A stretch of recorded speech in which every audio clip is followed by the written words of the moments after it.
D'abord dire que nous sommes dans le prolongement de 2022, puisque en 2022, aux élections législatives, nous avions déjà apporté notre soutien à David Lorion.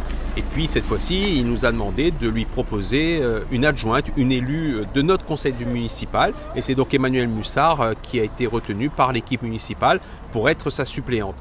C'est surtout une élection importante parce que nous venons de vivre une période extrêmement agitée, une période de troubles et aussi une période au cours de laquelle les institutions ont été bafouées. Je crois qu'il nous faut envoyer à l'Assemblée nationale des personnes qui partagent les valeurs de la République, des personnes d'expérience, des personnes qui ont déjà œuvré pour la France, pour la Réunion, pour les Réunionnaises et les Réunionnais. Et la candidature de David Lorion incarne les valeurs que moi je défends, que moi je porte à travers mon action publique. Donc il était tout naturel que je fasse ce soutien fort, entier à David Lorion. Nous voyons bien que la population a fait des choix plutôt tournés vers les extrêmes, nous l'avons bien vu, et notamment avec une extrême droite qui est forte actuellement sur l'échelle nationale.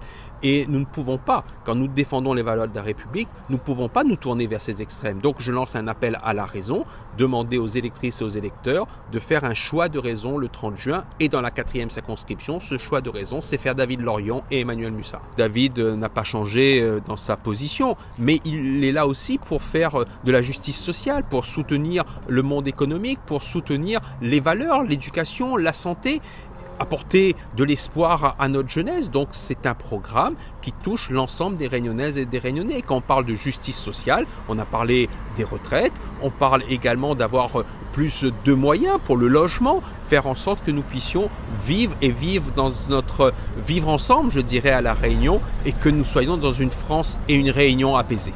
Alors je dirais surtout que ces législatives ont été décidées de manière brutale.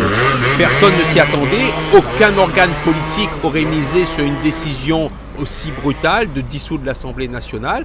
Est-ce qu'ensuite ces législatives vont avoir des conséquences sur les municipales? Vous savez, les municipales, c'est une élection bien particulière. Au municipal, on vote pour un homme, on vote pour celle ou celui qui a travaillé pour sa commune, qui a développé sa commune et qui a apporté un franc soutien à sa population. Moi, je ne mélange pas les choses.